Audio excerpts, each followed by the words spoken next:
Olá, tudo bem? A palavra de Deus diz assim, Amós 8, verso 11. Eis que vem dias, diz o Senhor Deus, em que enviarei fome sobre a terra, não de pão, nem sede de água, mas de ouvir as palavras do Senhor. Como esse dia ainda não chegou, vamos continuar ouvindo as palavras do Senhor. Vamos orar? Grande Deus, nos abençoe a estudar a tua palavra, nos dê sabedoria, livra-nos do mal, em nome de Jesus. Amém.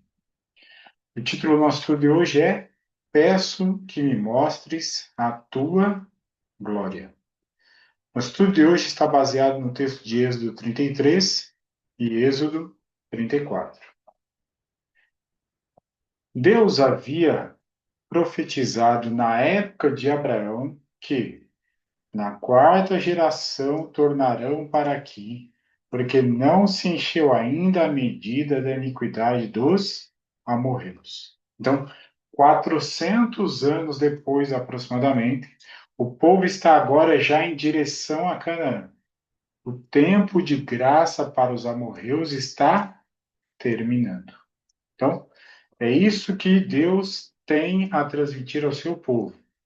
É chegada a hora de tomar posse da terra prometida. Mas o povo era duro. Sobe para uma terra que mana leite e mel. Eu não subirei no meio de ti, porque és povo de dura cerviz.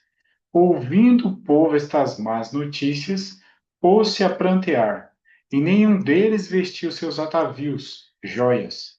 Então os filhos de Israel tiraram de si os seus atavios, as joias, desde o monte Horebe em diante. Né? Deus viu que nesse grupo de ações que correspondia à dureza do seu povo estava o uso de joias. E ele, Deus, se manifesta com o seu desagrado.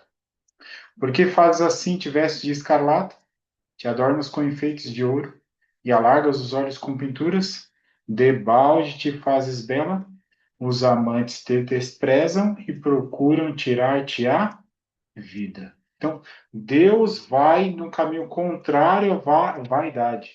Desvia os meus olhos para que não vejam a vaidade, e vivifica-me no teu caminho. Então, chamativo não é o caminho de Deus. Enfeites de ouro também não é o caminho de Deus. Pinturas também não é o caminho de Deus. Deus não nos conduz ao caminho da vaidade.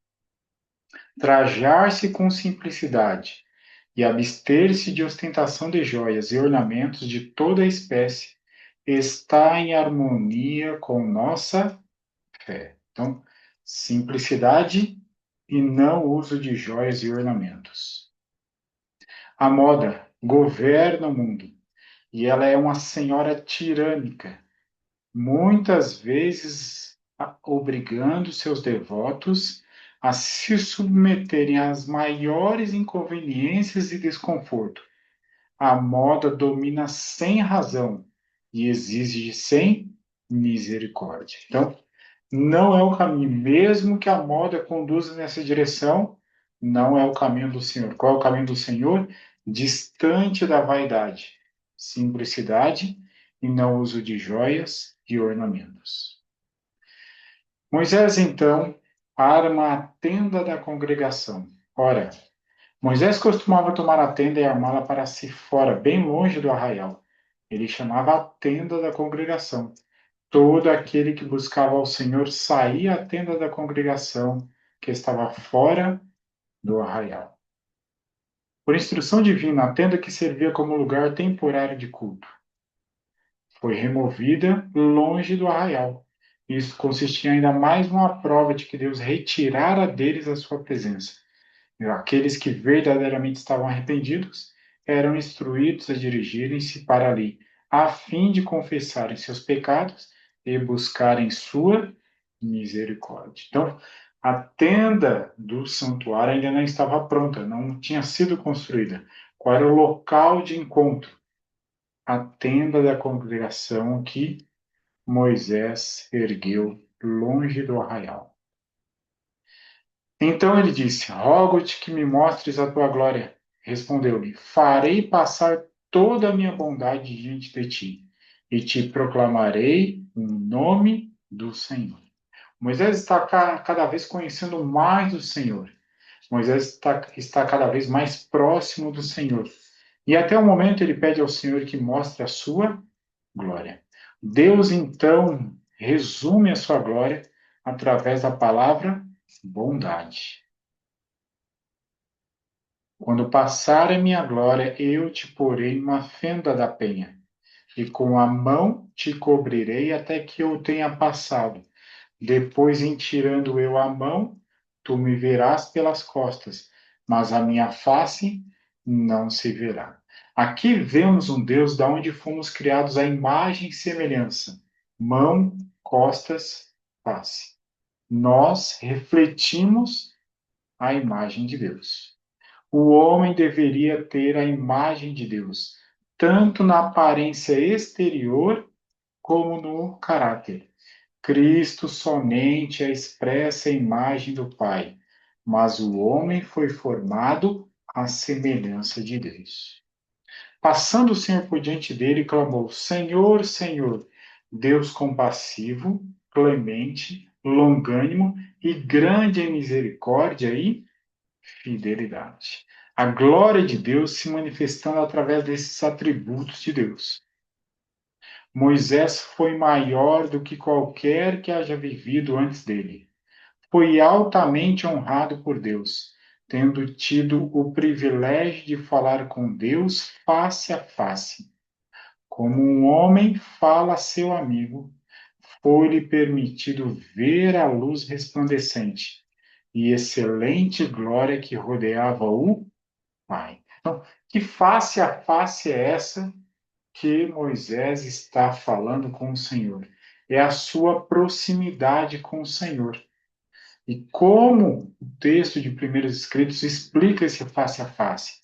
Foi-lhe permitido ver a luz resplandecente e excelente glória que rodeava o Pai. Então, disse o Senhor a Moisés: lavra 2 tábuas de pedra, como as primeiras, e eu escreverei nelas as mesmas palavras que estavam nas primeiras tábuas que quebraste. E prepara-te para amanhã, para que subas pela manhã ao Monte Sinai.